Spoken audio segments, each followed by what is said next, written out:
Michael Bolton and his team regarding the U.S. Capitol Police Department's preparation for and response to the January 6th Capitol attack.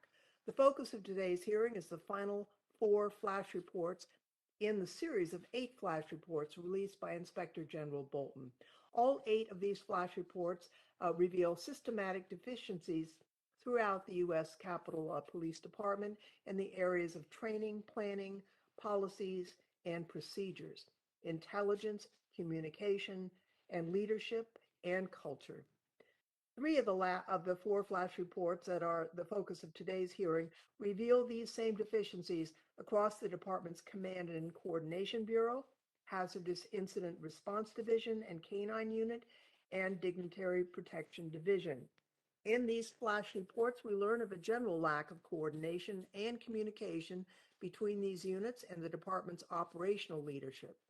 Outdated and in some cases non-existent emergency management policies and procedures, and a lack of personnel and equipment that made it difficult for these units to accomplish their missions. We also learn of the frustration officers within the department feel with a lack of direction from the department's chain of command, a lack of preparedness, and a lack of confidence in the department's command and control system, among other things. The final flash report in this series is a comprehensive review of the department's progress in implementing the recommendations put forth in the 7 previous flash reports and the 1/6 Task Force Capital Security Review. From this flash report, we learn the department has only implemented 29% of the recommendations made by the department Inspector General, and only a portion of those made by the 1/6 Task Force. In addition to being a culmination of the Inspector General's first phase of work on this topic, this hearing is also a continuation. The Inspector General and his team will continue their work, honing in to focus and follow up on issues their flash reports have revealed. Likewise, this committee will continue its oversight of the Capitol Police and its performance in response to the catastrophic and traumatic events of January 6th. This hearing will be the 6th that this committee has held directly related to January 6th, and that does not include the oversight hearing we held on the Capitol Police Board. This hearing offers an opportunity to not only consider where we go from here, but to reflect upon the falsehoods and dangerous rhetoric that brought us here in the first place. We can't forget that what we saw on January 6th was started by a lie from a disgruntled former president and repeated by many in the media and across the aisle, that the safest and most secure election in American history was stolen and that its results were illegitimate. Motivated by that lie, violent insurrectionists wielding weapons and restraints stormed the Capitol, intending to do harm to those who work in this place and to disrupt, if not destroy, the democratic process. Yes, the focus of today's hearing is the U.S. Capitol Police and the many deficiencies that prevented the department from adequately planning for and responding to the violence that occurred on January 6th. It's impossible to overstate the importance of that discourse, and it's appropriate that this committee has taken the lead in facilitating that discourse. However, a fire cannot start without a spark, and we would be doing a disservice to ourselves and to the American people if we do not here and always acknowledge the spark that lit the fire we witnessed on January 6th. To be clear, as I've said at our previous hearings, although today's focus is on the performance of the Capitol Police before and during the attack was motivated and carried out by others, and our important and necessary review of the department's performance as an institution and its leadership does not diminish the courage and valor of the men and women who fought so bravely to defend the Capitol and the Constitution on that January 6th. More than 140 law enforcement officers were injured that day, many grievously. Some have not been able to return to full duty because of their injuries. We have a responsibility to those brave officers and to the public to conduct thorough oversight to ensure that they have the right training, the right equipment, and the right leadership to do their job safely and to return to their families each day. With that, I would now like to recognize our ranking member, Mr. Davis, for any comments he may like to make. Thank you, Madam Chair. Thanks to our witnesses, Mr. Bolton and Mr. Schuman, for joining us today. I look forward to continuing our past hearings discussions on the dire need for the increased transparency and accountability by Speaker Pelosi, the Capitol Police Board and leadership, and Capitol security overall. Mr. Bolton, this week, you received a letter from Republican members of this committee addressing numerous concerns that members have that we have raised regarding practices and clear breaches of trust by Capitol Police leadership. The magnetometers outside of the chamber that serve no security purpose and address no known internal threat. The incident in November when officers entered a member's office, took photos of legislative planning materials, and subsequently opened an investigation into that office's legislative work, and others. Even beyond the increased scrutiny of members, Politico reported last month that the Capitol Police's Intelligence Division is now conducting extensive background checks on Americans visiting their representatives. Capitol Police's leadership and their response to these instances of gross misconduct and clear threats on American civil liberties, as well as the department's leadership failure to implement the majority of the Inspector General's recommendations, have done little to rebuild trust within the congressional community. It's imperative that the Inspector General's office continue to investigate the intelligence failures in the buildup to January 6th. Excuse me. Over the past year, it's become clear that Democratic leadership has abdicated its security oversight responsibilities, choosing not to learn lessons from the 1998 attack, the tragic 2011 shooting in Arizona, or the attack on my friends and I at a baseball field down the road from here in 2017. Mr. Bolton's office has made numerous recommendations to Capitol Police leadership to improve the security posture at the Capitol. It is imperative that the full number of security recommendations be implemented quickly and with the cooperation of both Capitol Police leadership and the Capitol Police Board. Just today, the Government Accountability Office released a report on lack of security preparedness by Capitol Police leadership and the Capitol Police Board on January 6th, for which I ask unanimous consent to enter into the record, Madam Chair. Without objection. The GAO found that the U.S. Capitol Police's planning for January 6, 2021 did not reflect the potential for extreme violence aimed at the Capitol and did not include contingencies for support from other agencies. Of course, the Republican members of this committee have been driving home this point for over a year now. Why was the Capitol security apparatus so unprepared? Part of the answer to that question is also addressed by the GAO, which explains that the Capitol Police Board oversees the Capitol Police. As we know, the Capitol Police Board is made up of political appointees, answerable to congressional leadership, including Speaker Pelosi, no matter how many times she tries to duck her responsibility in the press. GAO's report tells us that while the Capitol Police makes security recommendations, it does not have the authority to implement them without board approval. And the board has no process in place to do review and approve such recommendations. GAO concludes, without a comprehensive documented process to assess and mitigate risks, there is no assurance that the Capitol Police and the board are not overlooking potential security risks. In other words, even after decades of attacks, the Capitol is no better prepared today than it was on January 6th. And that failure rests squarely on the shoulders of Speaker Pelosi, Capitol Police leadership, and the Capitol Police Board. I am thankful that the chair has called this important hearing because Americans and members alike deserve answers. And I hope today provides an opportunity for Mr. Bolton to give assurances that his office will investigate these matters vigorously. Our men and women who are in the Capitol Police, they place their lives on the line every day as the protectors of Congress. Their mission is vital for Congress to continue functioning on behalf of the American people.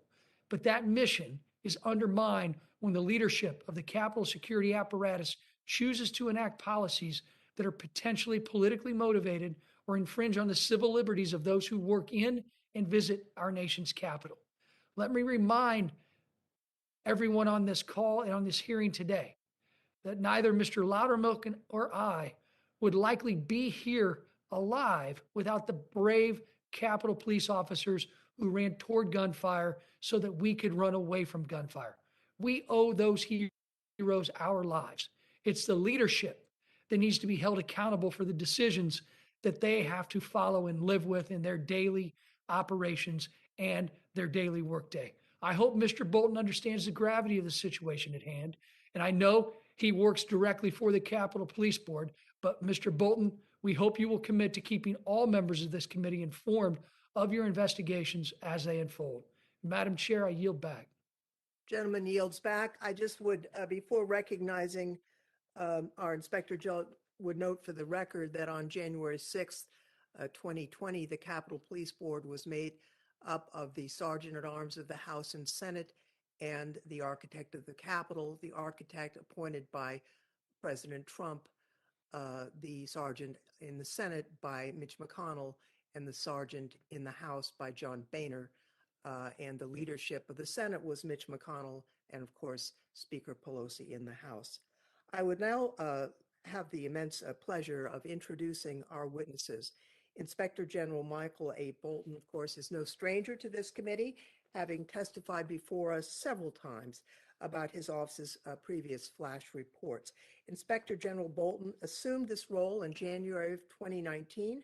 Prior to this role, he served as acting Inspector General and Assistant Inspector General for Investigations beginning in August of 2006. We're grateful to Inspector Bolton for his presence here today and for his long career in public service. Inspector General Bolton is joined by Daniel Schuman of Demand Progress, an organization that advocates for government transparency, accountability, ethics, and reform. Among other topics, Mr. Schuman has studied and written about the U.S. Capitol Police for a number of years, including before the January 6th attack. He also created the First Branch Forecast, a website that contains in-depth research on Congress and produces a weekly newsletter. Mr. Schuman has testified before Congress several times, but this is the first time he's testifying before this committee, and we welcome him and thank him for his shared interest in improving the legislative branch. I will remind the witnesses that their entire written statements will be made part of the record and that the record will remain open for at least 5 additional days for material to be submitted. We ask that you summarize your testimony in about 5 minutes. And Inspector General Bolton, it's my pleasure to recognize you first for your testimony. Thank you. Good afternoon, Madam Chair Loughran, Ranking Member Davis, and distinguished members of the committee. Thank you for this opportunity to appear before you, the Committee on House Administration, to discuss our review of events in regards to the Capitol Police Department operation, programs, policies that were in effect during January 6, 2021. I would like to extend my appreciation to the committee for holding this hearing and the important work that this committee continues to do to make the Capitol complex safe and secure. I would also like to take the time to extend and recognize the outstanding efforts and work done by my staff in the Office of Inspector General. Through their collective efforts and skills, we have produced 8 flash reports outlining areas of improvement for the department, resulting in 104 recommendations. Our last and final flash report is a summary of the status of the recommendations we have made and security improvements that the department has made since January 6th. Although the department has addressed some of our recommendations and have made security improvements throughout the Capitol complex, much work still needs to be addressed in relation to training, intelligence, cultural change, and operational planning. We have issued that final flash report outlining the status of our recommendations. During my testimony with the Senate Rules Committee on December 7th of 2021, I stated that the department had closed 30 of my recommendations. Since that time, the department has closed an additional 9 recommendations for a total of 39.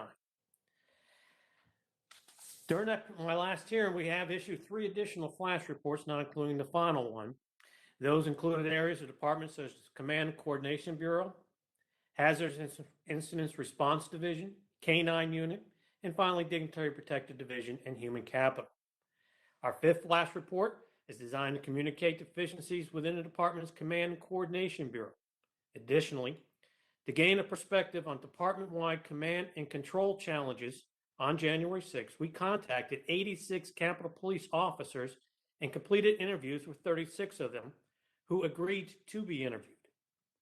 We also reviewed 49 after-action reports by the officers and employees that were completed. Based on our interviews with the officers and review of the after-action reports, we identified department-wide command and control deficiencies related to information sharing, chain of command directions, communication, preparedness, training, leadership development, emergency response procedures, and law enforcement coordination. Our sixth flash report was designed to communicate deficiencies within the department's Hazardous Incident Response Division and the K-9 unit. Deficiencies include a lack of adequate department guidance for both Incident Response Division and the K-9. The department did not always comply with guidance related to K-9 operations or training, did not always ensure K-9 policies and procedures were up to date, a lack of K-9 related training or operational experience required for officials, and formal guidance for emergency procedures, as well as inadequate hazardous device response guidance, could have hampered the efficiency of the K-9 unit. Our seventh flash report was designed to communicate any deficiencies within the department's Dignitary Protective Division and Human Capital. The Dignitary Protective Division contributed towards the department's mission through proper planning and successfully evacuating individuals under its protection during the events, January 6th. However, DPD incurred authorization issues with staging evacuation vehicles. Additionally, DPD's training program lacked a dedicated training staff, facilities, and weapon systems training integration. Capitol Police could not provide documentation supporting that it implemented a department-wide leave restrictions or cancellations, or that it issued department-wide messages for recalls to duty. Our eighth and final flash report is a summary of the status of 104 recommendations and security improvements made by the department. Although the department did make several changes updating their policies and procedures, additional training for CDU units, and the hiring of a subject matter expert in the planning and coordination of large events or high-profile demonstrations, the department still has more work to achieve the goal of making the Capitol complex safe and secure. Out of the 200 security enhancements that the department has provided to the OIG, only 61 of those items have supporting documentation to support those enhancements that have occurred. Some other security enhancements the department has instituted has been additional intelligence briefings provided to the rank and file, as well as to the department leadership. The department still lacks an overall training infrastructure to meet the needs of the department, the level of intelligence gathering and expertise needed, and an overall cultural change needed to move the department into a protective agency as opposed to a traditional police department. In conclusion, the department is comprised of extraordinary men and women who are dedicated to protecting our democracy, putting their own lives in harm's way in order for Congress to exercise their constitutional duties in a safe and open manner. It is our duty to honor those officers who have given their lives, but also ensuring the safety for all those working and visiting the Capitol complex by making hard changes within the department.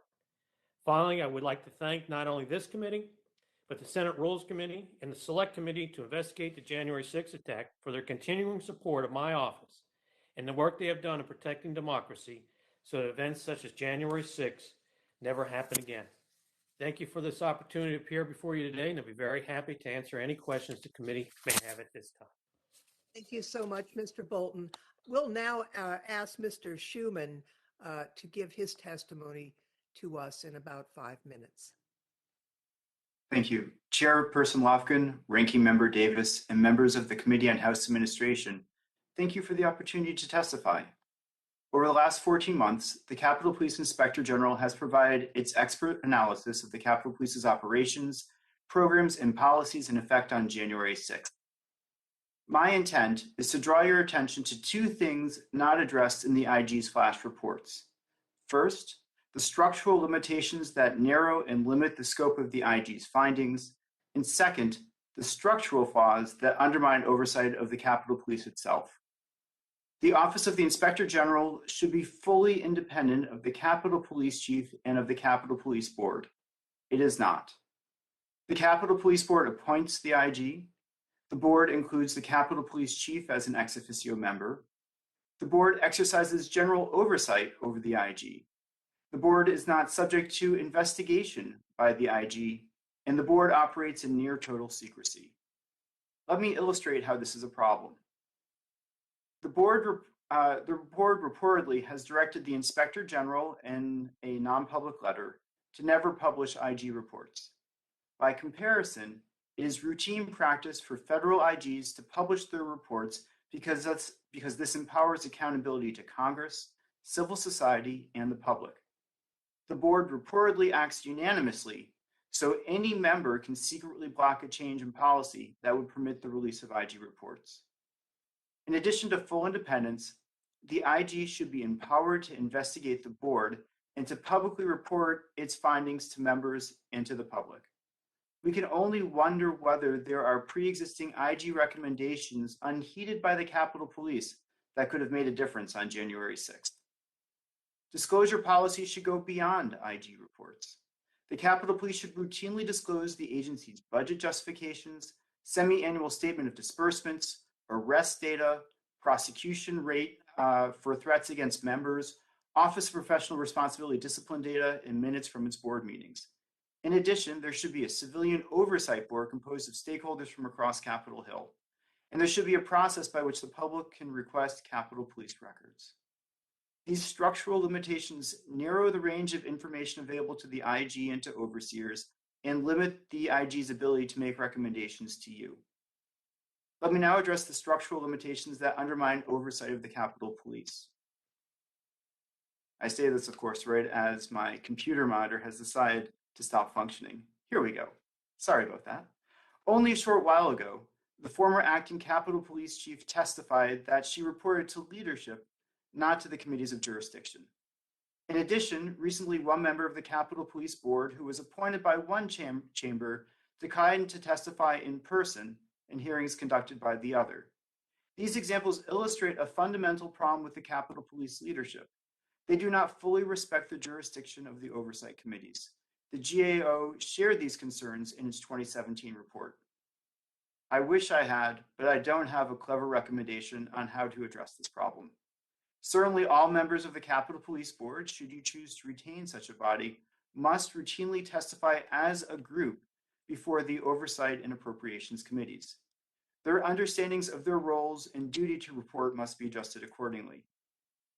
We recommend the hiring of full-time congressional staff with law enforcement expertise to help oversee the Capitol Police. Such personnel should be provided as committee staff to overseers and appropriators and funded out of the Capitol Police budget. The majority at House Admin already has implemented this recommendation. Each day increases the likelihood of another attack on the Capitol. And yet recent proposals made by the Capitol Police and members of its board regarding new security programs raise important civil liberties concerns without addressing the fundamental Capitol security questions. We are not comfortable with new surveillance activities without real reform at the top that is capable of keeping police activities within appropriate boundaries. Our government must be open to the people and safe for conducting the business of democracy. For that to happen, we must address the structural failures inherent in oversight of the Capitol Police.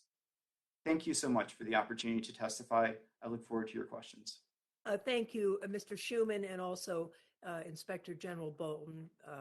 We appreciate your testimony, and now is the time when members can ask their questions. I'll turn first to the ranking member, Mr. Davis, for questions that he may have. Thank you, Madam Chair. My first question, Mr. Bolton, again, thanks for being here today. I want to start, excuse me, by thanking you and your team for the hard work you put into these reports.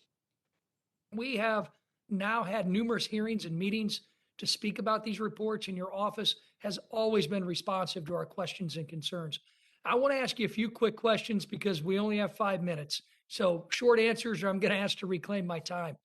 In your testimony, you explained that you asked over 80 officers to speak with your office about January 6th, but only about 36 of them have actually completed an interview. Now, these officers weren't obligated to speak with you, but would you consider that to be a normal response rate for an investigation?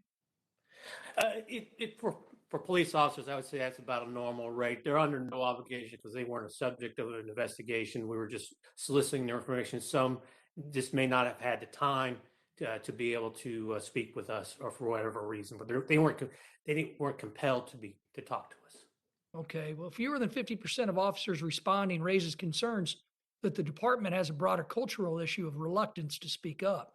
Are officers concerned that speaking with your office might lead to retaliation? They shouldn't whatsoever. We always make sure that they understanding that they would be protected. And basically, and especially in this type of a review, we don't utilize their names in our report. It's just as an officer. And we don't even identify whether it be Senate Division, House Division, or wherever. Okay, well, thank you, sir. And thanks again for your work and the work of your entire team there at the IG's office. Mr. Schuman, thanks for joining us here today, especially on such short notice. As you're aware, we're here to discuss the oversight of the Capitol Police. We also know that the Inspector General's role is limited to only Capitol Police. As he mentioned repeatedly during our hearings last year, he does not have oversight authority of the Capitol Police Board. The Capitol Police Board, as you mentioned and as we mentioned, is made up of 3 political appointees, and the chief of police is an ex officio member. The board holds an unusual amount of responsibility for campus security decisions. Can you help us to understand why this structure hinders transparency? Go a little bit beyond your opening comments. Well, sure. So there are a number of factors, some of which are already in the record. One, of course, is people have a lot of confusion about who's actually making the decision. Is it the board? Is it the chief? Sometimes the chief is in the board meetings as an ex officio member. There is not the release of the minutes of the proceedings before the board. The GAO has indicated that folks who've served on the Capitol Police Board and the Capitol Police Chief are confused about who they report to, who their overseers are, and that the staff for the relevant committees of jurisdiction didn't feel like they were being kept in the loop with respect to decisions being made by the Capitol Police Board.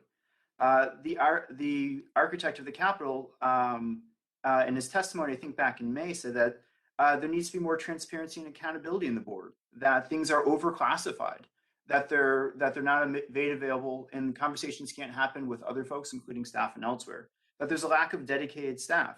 GAO has faulted the board for who has access to the board's manual procedures, that it wasn't routinely being provided to members of the committees of jurisdiction. And ultimately, the Capitol Police and the Capitol Police Board are not taking Congress's direction. Congress has said to the IG, or requested of the IG, that the report should be made publicly available, and told the Capitol Police to create a FOIA-like process. There have been other directives regarding arrest information, and the Capitol Police has not implemented those recommendations. All of this suggests that the Capitol Police is not able to listen in the way that it needs to the directions coming from Congress. There are also other structural problems in the way that not all members of the Capitol Police Board adequately report to all members of Congress. We saw that what I referenced before with respect to the Sergeant at Arms of the Senate being unwilling to testify in person before the House. I could go on, but I don't want to take up all your time, so I'm happy to keep talking about this. Well, thank you. Madam Chair, I ask unanimous consent to insert into the record the 2017 GAO report on the Capitol Police Board. Without objection. Mr. Schuman, I know you're familiar with this report, and just do you consider the Capitol Police Board to be accountable and transparent? I think we know your answer. No, not only are they not accountable and transparent, I think they are the least accountable and transparent body that I've ever run across in the federal government. I've worked a lot with the national intelligence agencies, so it says a lot. Well, I appreciate your comments today. I know that I'm running out of time, so Madam Chair, I'm going to end by asking unanimous consent to insert into the record a Washington Monthly article written by Mr. Schuman and Amelia Strauss from January 9th, 2021, titled A Primer on the Capitol Police, What We Know from 2 Years of Research. Without objection, that will be entered into the record. Thank you. I yield back, and thanks to the witnesses. Gentleman yields back. Mr. Raskin is recognized.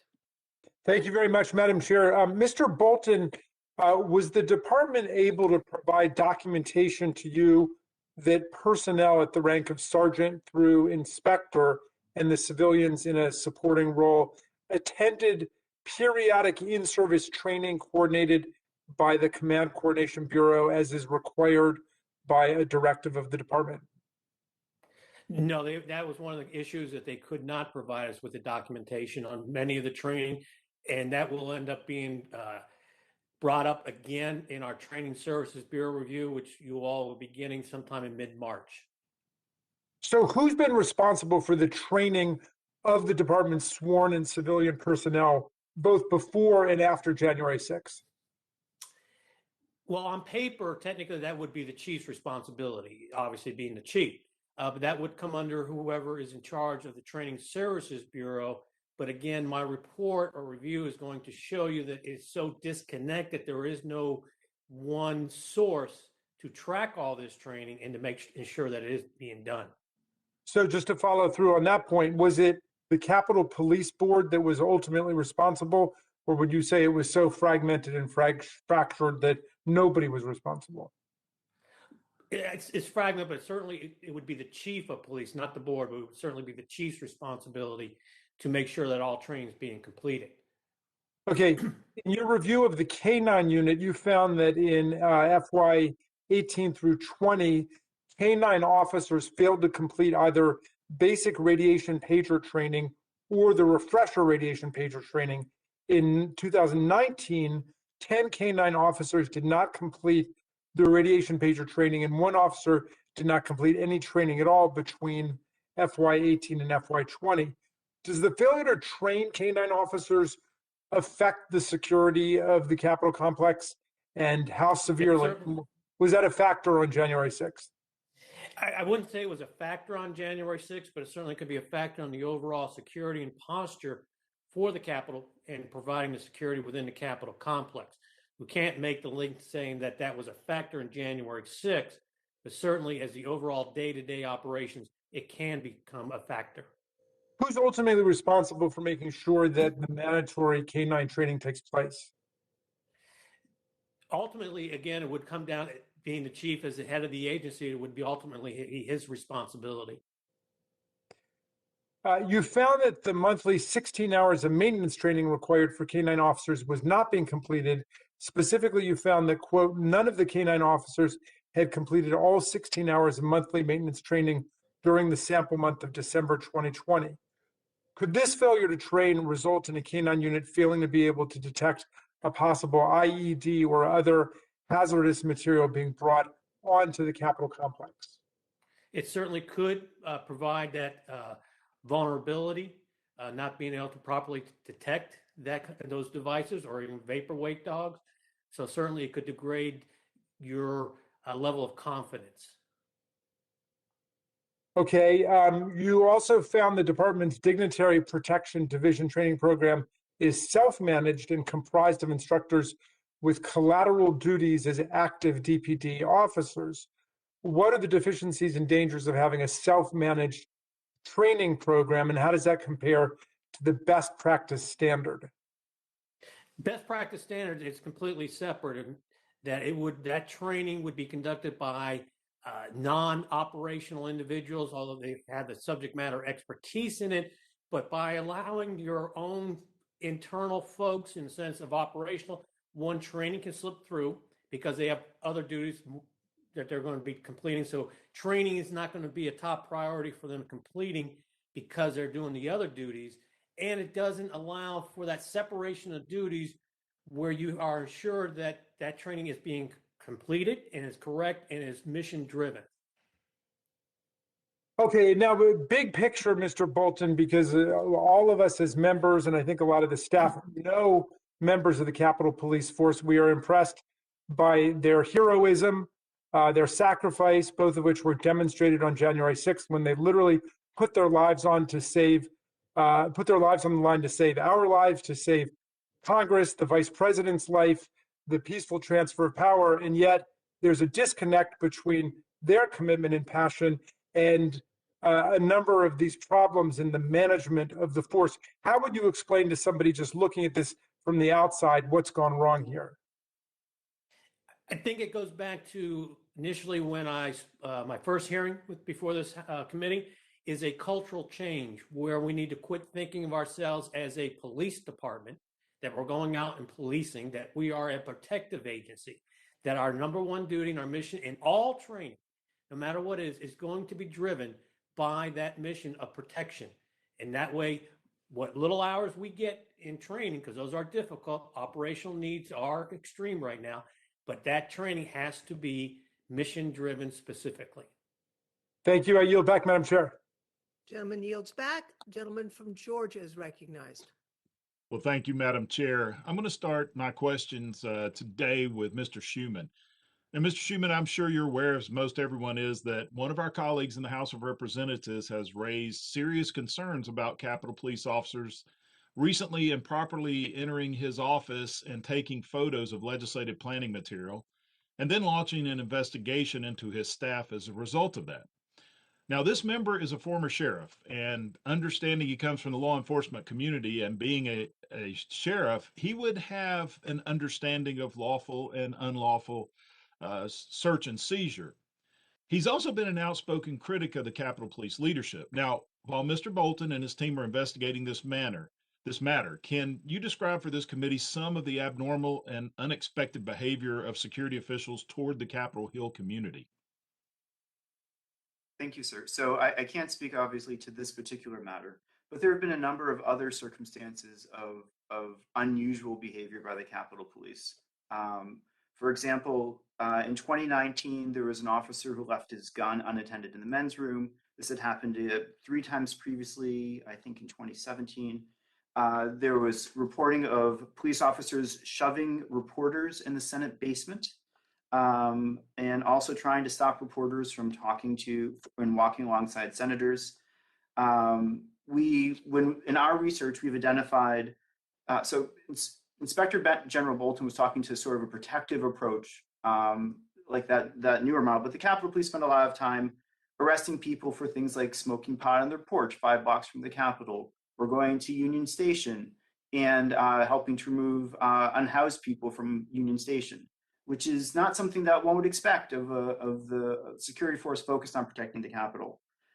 There was the incident 2 years ago, I think now, where there was, they couldn't determine whether a plane was heading to the Capitol building, and they kept everything on an orange lockdown or whatever the color is for a half an hour. There were reports that the Capitol Police had killed reporters. And then, of course, there have been more recent circumstances. I think one officer was accused of keeping a copy of the Protocols of the Elders of Zion at his post, which is an anti-Semitic tract created by Tsarist Russians at the beginning of the last century. And of course, there was the police officer who recently tried to help one of the folks involved in January 6th avoid arrest. These are all inappropriate behaviors that we've seen from the Capitol Police that suggest significant problems inside.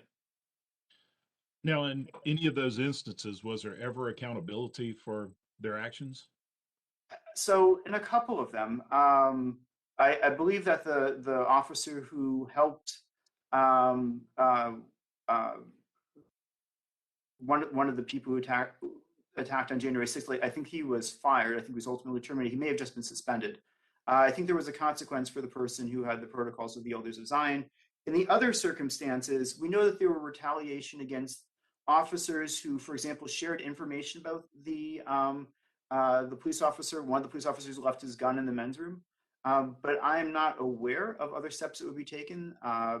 That information is not routinely released to the public, so it is difficult to discern what, if any, remedial actions have occurred. I should add, though, that when you read the ongoing litigation brought by Capitol Police officers, and when you talk to the Capitol Police union chief, they seem to suggest that there is a real distinction between the folks at the senior end of the leadership and the rank and file in terms of how they're treated and how discipline is meted out. It's difficult to discern what that looks like from where I sit, unfortunately, without access to those records. So how can we better hold the Capitol Police leadership accountable in these type of situations, or to assure they're not abusing their power like has been recently alleged? Well, so I think there's a couple things you could do. One is you can increase the oversight of the Capitol Police Inspector General, and to make him and his office fully independent in all the ways that my written testimony describes, that voluminous length that I'm sure was great fun to read. I would also suggest that the Capitol Police Board and the Capitol Police Chief structure don't make any sense. The lack of transparency and accountability to you, to the press, the public, to the people on Capitol Hill, all indicate significant problems with the way things are managed. As far as we can tell, there seems to be a network of a handful of folks at the top of the Capitol Police leadership who kind of protect each other. And this is something that we can't have if we want to protect the Congress. Sorry, sir. I'll let you go ahead. Okay. One last quick question. It may not be quick, but we'll answer however you can. But when it comes to January 6th, we have been told that the executive branch had sought to get certain data from members of Congress, cell phone data, metadata, et cetera. This is concerning as well. And I think you've raised concerns about that data. Can you touch on those concerns here for the record? Yes, and I'll be brief in light of the time. Um, so to go and gather the information about members of Congress and other folks on Capitol Hill on January 6th, um, it seems likely that a warrant was applied for and obtained. The question that I have is, how did they screen out the people who were not connected to this? Did they go and sort of do a dragnet look on a previous date as a way of filtering out these individuals? That is one possibility. Did they do so through a warrant? These folks were not connected to what went on. So there's questions about how that was done. Were they gathering cell phone and other metadata about the individuals, the journalists, the visitors, the lobbyists, the family members, and the members of Congress with their personal devices? How that was done, the mechanism that this filtering happened, is concerning. Now, it could be that they purchased this information and basically did an end run around the Fourth Amendment, which is why there's legislation to address that sort of issue, but we can't tell. And we know there's a long history of the executive branch keeping an eye on the general public and members of Congress. We saw that with the CIA and the torture memo on the Senate side. So it is concerning. More information needs to be disclosed here about what happened. All right. Thank you, Mr. Schuman. I'm out of time. But Madam Chair, as I yield, I ask unanimous consent to insert in the record February 22, 2021 article from The Intercept titled FBI Seized Congressional Cell Phone Records Related to Capitol Attack. Without objection, that will be entered into the record. I yield back. Mr. Butterfield is now recognized. Thank you, Madam Chair, for convening this very important hearing this afternoon, and thank you to the two witnesses for your testimony. It's good to see all of my colleagues today. I hope all of you are well. Let me just continue with Mr. Schuman just for a second, if I can. Mr. Schuman, you may recall, you may know this, you may not know it, but prior to January 6th, there was erected down at Independence and Washington Street a huge tower. It looked like some type of cellular tower. Are you familiar with that, or is this information that you can share with us if you know what that tower was intended to do? No, sir, I don't know. All right. Well, let me stay with the intelligence line of questioning. Mr. Bolton, what is the importance of department personnel understanding what intelligence is and how to act on information appropriately? In other words, what is the importance of understanding intelligence information? First and foremost, you need a well-trained force to understand intelligence and to be able to compile that intelligence in order to look at your potential threat assessment. Given the fact that there are so many protectees, basically I'm going to call all members, both on the House and Senate side, as a protectee.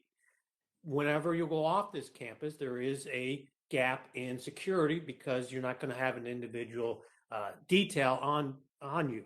So it's incumbent upon the Capitol Police to be able to reach out to their resources, whether it be local authorities, the local congressional staff in that district, and try to be able to assess what is the threats out there. Generally, if you look at, especially with some of the recent ones, it would be the ball field shooting that Mr. Davis alluded to, and the Arizona with Ms. Giffords, there were signs that were missed. There are social media signs that were missed that we could have. Again, it's Monday morning quarterbacking, but those are the type of things that we need to be aware of in order to properly protect the members of Congress. Well, since January 6th, has the department initiated any intelligence training, even just basic intelligence training to educate the sworn personnel? They made strides. They have hired additional analysts. Some of them, I believe, are still in training. They should be finished up this month. They have been conducting intelligence briefings more at the roll calls for the individual officers. So there is an educational process. I like to see more of it as far as teaching more in the basic school on what the officers should be looking for and to be able to understand what the intelligence means. What are the benefits of mandating personnel to be able to obtain and maintain a clearance from a security perspective?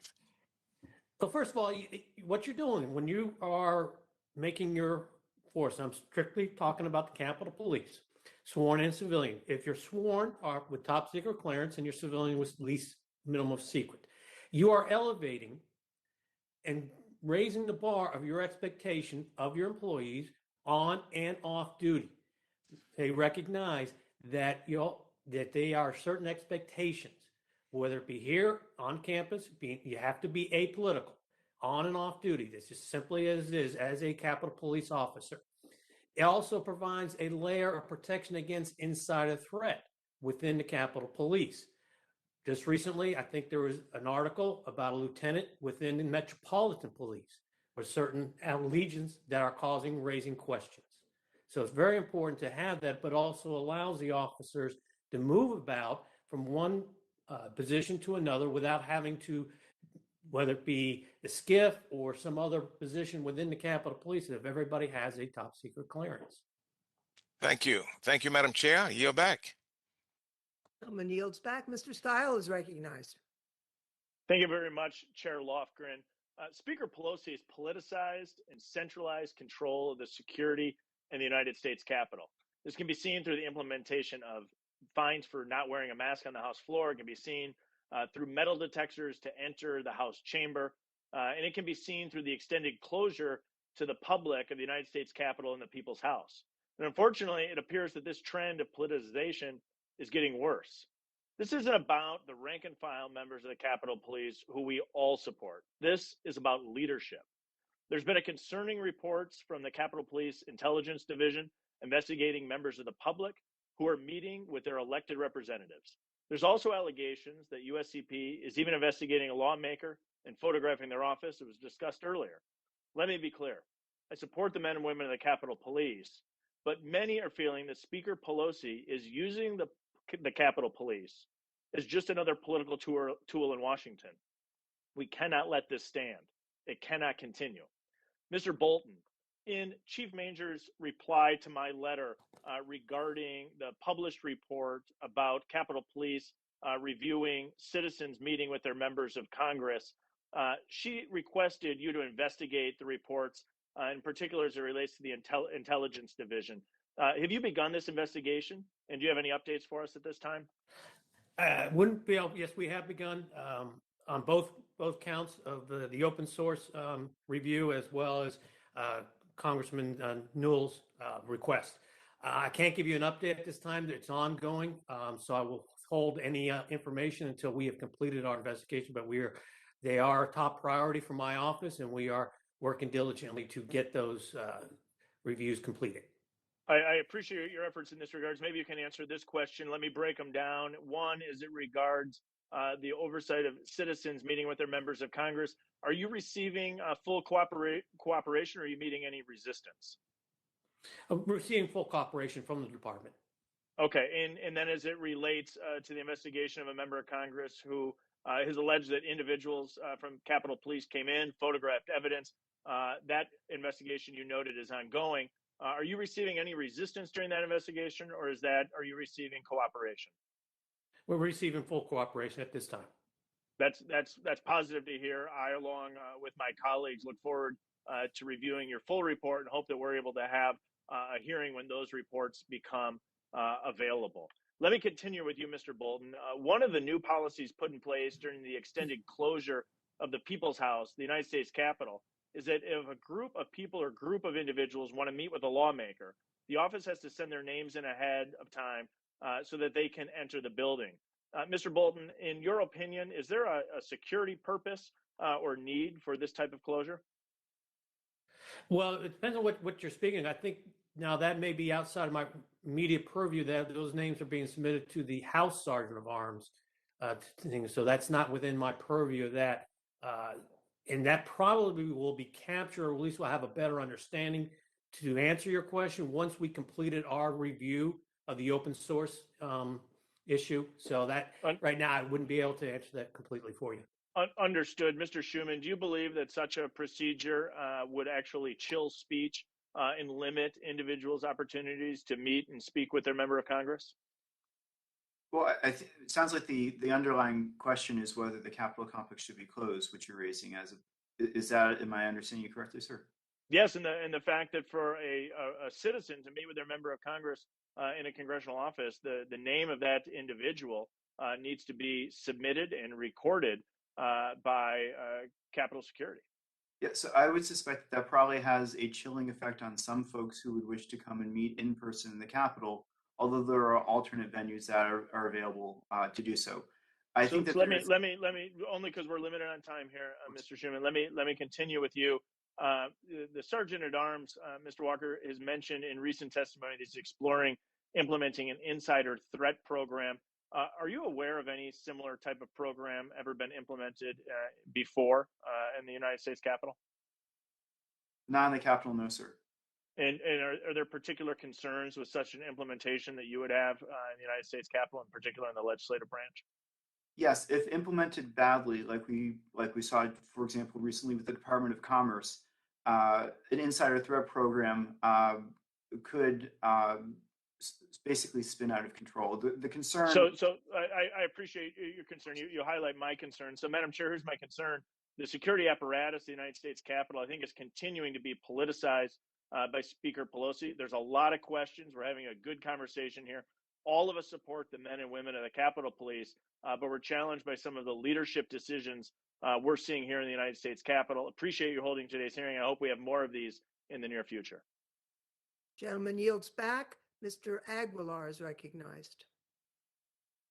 Thanks, Madam Chair. Thanks to our witnesses for being here, for participating. Let me try to get you're being asked a lot of questions outside of your topic, Mr. Bolton. Let me try to get us back on topic. You talk about in your testimony the 104 recommendations that you provided and where they are within the queue.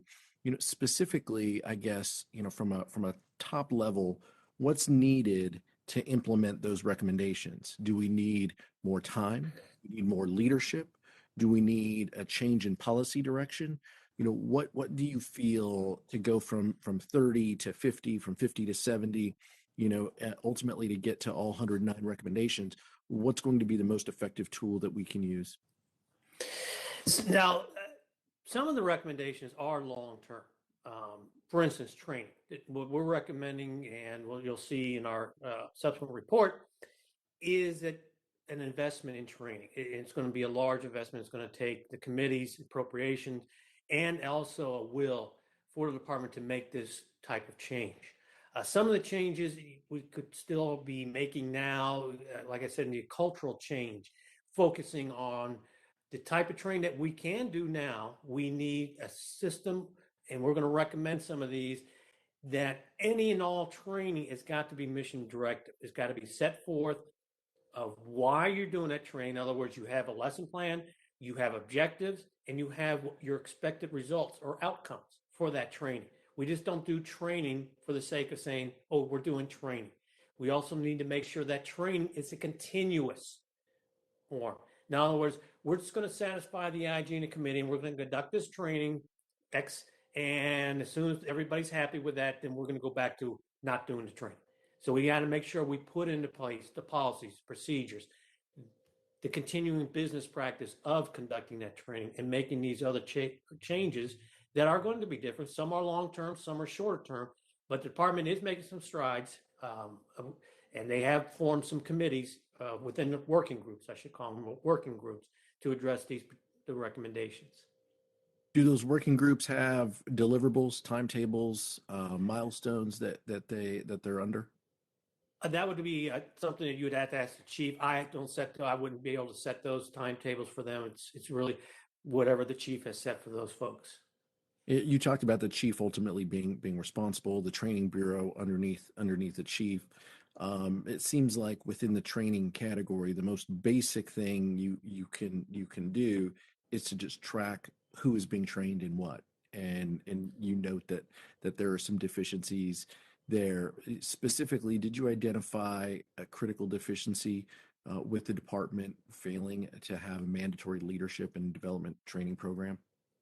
Well, incidentally, some of the portion we've also entered into a review of career progression and rotational policy for the department. So we'll be having that report to you forthcoming as well within the next month or so.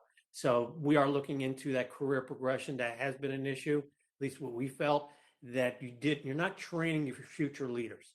And part of that is not having a rotational policy that is basically non-existent within this department. And we are going to be recommending that they do have a rotational policy.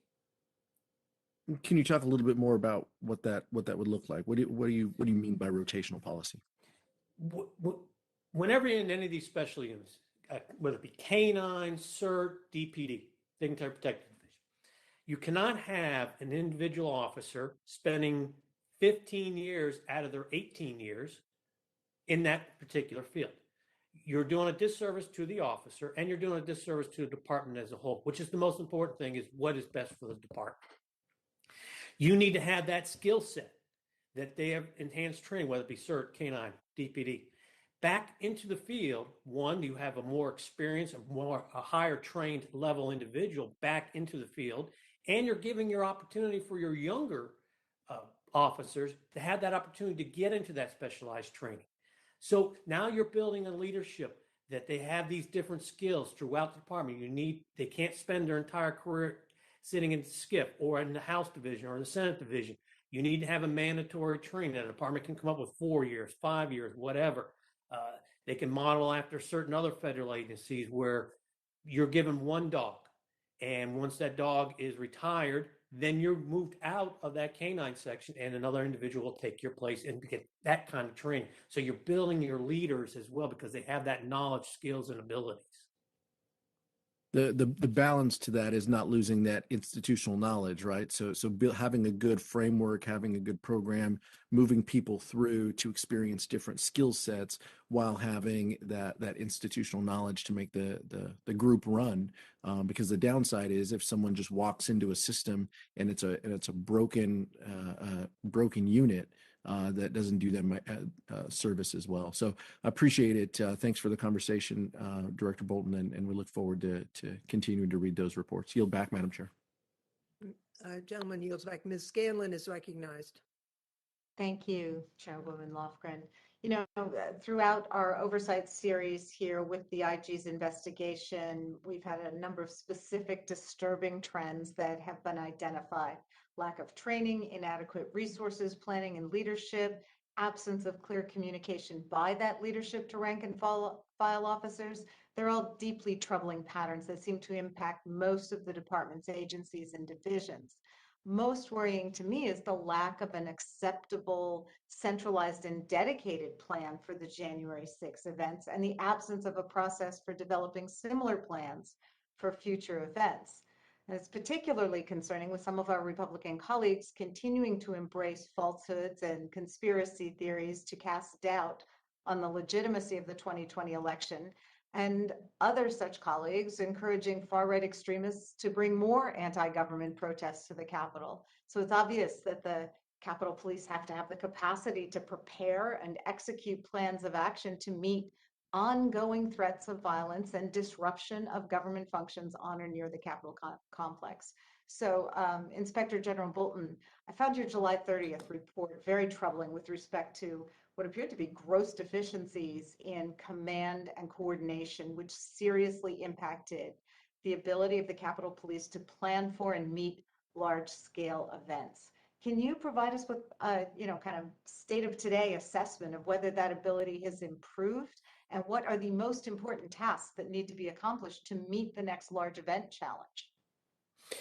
I think if we look at the two most recent large-scale events that the Capitol Police encountered, the previous one that happened in September, they were very well planned. And as you probably have read, they did go out and hire a subject matter expert that was very well trained and versed in large event planning. And you saw the big difference by the planning with our federal law enforcement partners, as well as our local and state, as well as also with the National Guard. So we have seen that, and it has happened twice now where they've had large events, and they have gone on and they have shown their ability to be able to plan for those large events. The only thing I would caution is let's make sure it doesn't go by the wayside. It continues, like I say it before, and it's people are probably tired of me hearing me say it, a continuous business practice. It's just regardless of who's the chief, regardless of who's the deputy chief, these are the steps that we are going to take. If we lose the individual that they hired and he or she decides to retire, the next person can step right into their shoes and continue on with the process. So we're not reinventing the wheel. And again, that kind of goes back to having that cultural change and having a strong foundation of training, a training services bureau that is strong. And basically, I have said before, that's your train. And they're pulling the department along. So as long as you have a strong training, that's your foundation and your main engine train, it's going to pull the department along and keep them up to date and keep them moving forward. Okay, I just wanted to inquire a little bit into your report on dignitary protection and human capital, and you quite rightly noted that the folks who were on the floor in the Capitol, despite the lack of resources and training, et cetera, really just performed heroically. I wasn't there in the Capitol that day. I was in my office across the street.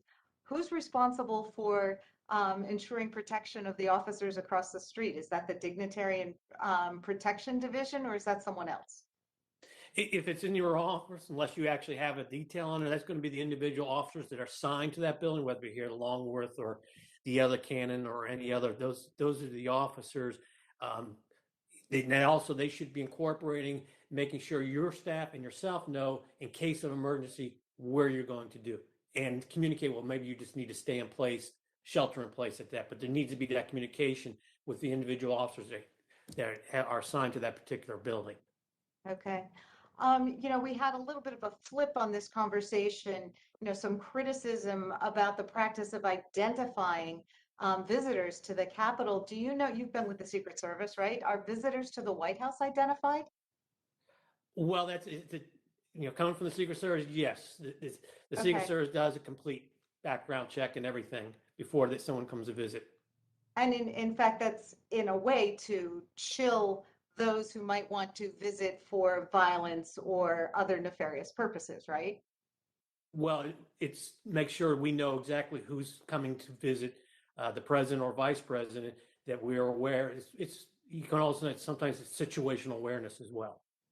I'd submit that it's basically the practice in every major office building in this country at this point. So I don't see a problem with us having to identify who comes into congressional offices. I see my time has expired. I would yield back. Thank you. Gentlelady from New Mexico is recognized. Thank you very much, Chair Lofgren. And once again, thank you for holding this important hearing. And Inspector General, it's nice to see you again. You noted that the department has only closed, your written testimony was 39 of the Inspector General's recommendations, and you said they've closed some additional ones. But of the outstanding recommendations, what do you believe is among the most critical and urgent? That's a tough one. They're all critical in a sense. I think it's the beefing up our intelligence capabilities, having a solid training services bureau, and it also is that cultural change. Those are the important things. Although you will say, well, I didn't see the word cultural change in any recommendation, but I think the recommendations, if you look at them as a whole, you will see us pushing the department into that direction. So. Right, because it's like as everybody, as we've heard from the questioning, as they move forward in terms of understanding the roles everybody else is playing, as they understand, move from one position to another, and therefore understand that they're all working together on this for the security of the Capitol. So it's been, over a year since that harrowing attack on our Capitol by Trump supporters seeking to stop the constitutional counting of the Electoral College votes. And you discussed earlier that there was good planning by the Capitol Police for a large event last fall. At this moment, though, are you confident that the Capitol Police is prepared for an attack similar to what happened on January 6th? Is the planning sufficient at this time? And if not, what must we do to get there? I believe your planning is sufficient at this time. There are so many factors in what could or couldn't happen in that, but right now you feel confident in that at least they got the planning down. They had enough resources in the last couple of large events that they've been able to handle. So again, they are moving forward. So I'm confident, at least in their planning stages and operational plans and getting the word out to their officers. They are in a much better position than they were over a year ago. Well, I'm glad to hear there's progress, even though it's clear that there is so much more work that we need to do. Mr. Schuman, I really appreciated your remarks about the importance of public access at the Capitol. You know, one of the things that makes the legislative branch special is that we are always accessible, must be accessible to our constituents and the public.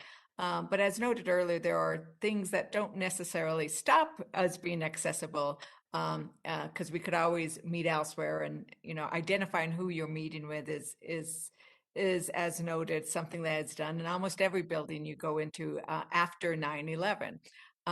But I wanted to follow up on your recommendation about making the Capitol Police OIG independent of the board. Are there other authorities Congress should provide to the Inspector General to increase its effectiveness? That's an excellent question. So certainly independence. The ability to get answers from the Capitol Police Board and to inquire into its records would probably be something that would make a lot of sense. There's probably a number of documents that the Capitol Police Board routinely manage that the IG can get if requested, but there may be value in having them routinely made available to facilitate access. I would have to think more on it, but that's where I would start. Right. And if documents are being provided on a regular basis, then there is an understanding that there is going to be a review, and that itself might improve. If I have time, I wanted to quickly go back to you, General Bolton. In one of the interviews regarding command and coordination, one of the officers said, "Everyone forgot how to do their job. We should look at our leaders. Do they have the skill set? And if they don't have it, they need to go get it." Did your review identify a department-wide codified leadership training and development program that they are getting now, or is that one of the recommendations that still needs to be worked on, the important recommendations? I think that's one of the things that they're still working on. We're actually going back, and as I mentioned earlier, that we're doing a career progression and rotational policy review. And we're just about wrapping that up ourselves, so we'll be able to issue that report soon. That'll answer more of your questions, but they still have work to do in that career progression and training their future leaders. Well, thank you, Madam Chair. My time is up, and I yield back. Gentlelady yields back, and I'll recognize myself for just some final questions. First, I wanted to just note the comments made by some members that the Capitol Police had broken into Congressman Nell's office. This allegation, there's nothing more serious than an allegation like that. Any member of Congress would be very concerned. I should note for the record, the police chief has denied it, and I want to reassure myself, Mr. Bolton, that you're investigating this so we can make sure that we know the truth of what happened. Is that correct? That's correct. Yes, ma'am. Okay, good. And we will look forward to that report. In terms of the insider threat program that's been mentioned, in January, the House Sergeant at Arms testified before the Ledge Branch Committee on Appropriations that the insider threat program was really for the House Sergeant at Arms office, not for congressional community at large, not members but I understand you're taking a look at this as well. Is that correct, Mr. Bolton? Not as in relation to the House Sergeant of Arms. Our focus is on the open source issue of utilizing any type of data banks or the like, those things, but nothing as far as not with this, the House Sergeant of Arms and his insider threat program, which would be for his staff only. All right. we will look forward to that report as well. I just wanted to note, in terms of the House buildings being open, one of the issues that we have not mentioned, which is the pandemic. And throughout this entire pandemic, the House has 100% followed the guidance of the attending physician, and we continue to do so today. And that is an important element of what is going on here. Now, I have just a couple of quick questions, if I may.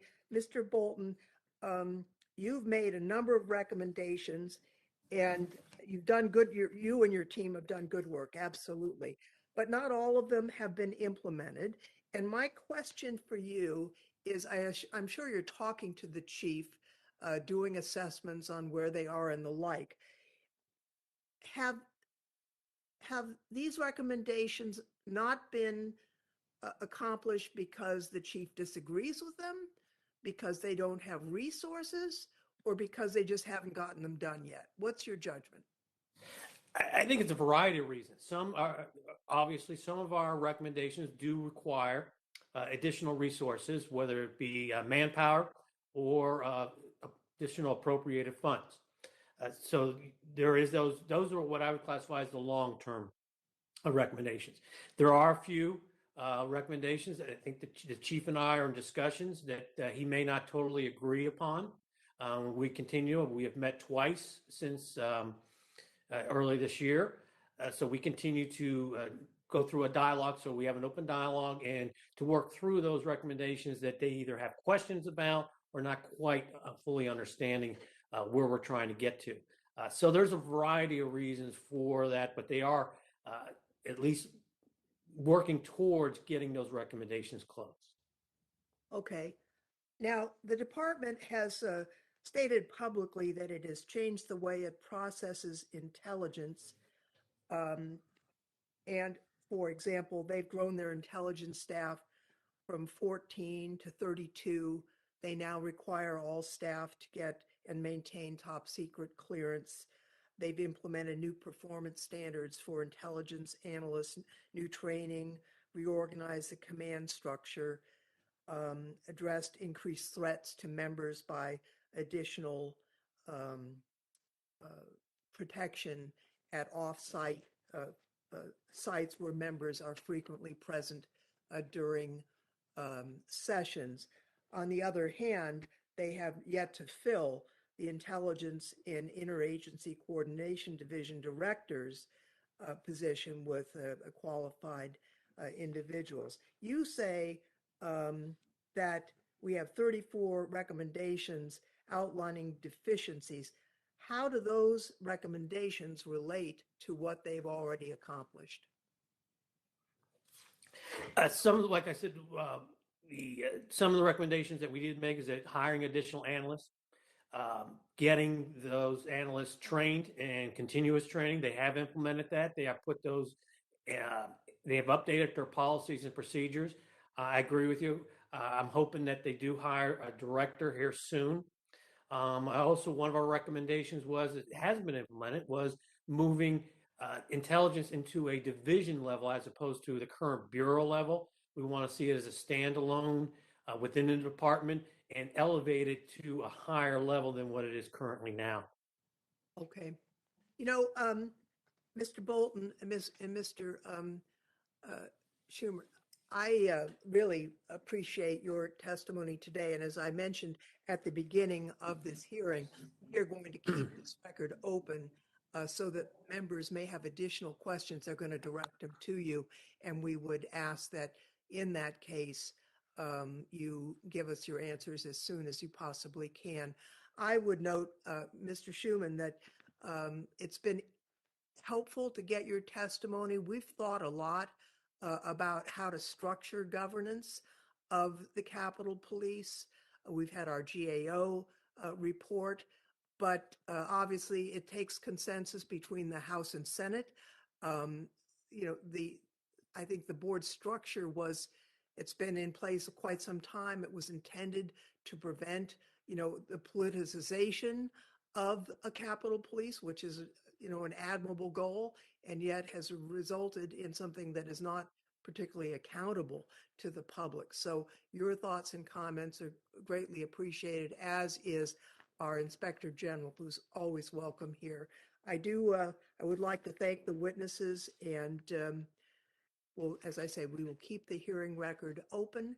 And as we have all had a chance to ask our questions, this hearing will now be adjourned with thanks to all the members and witnesses.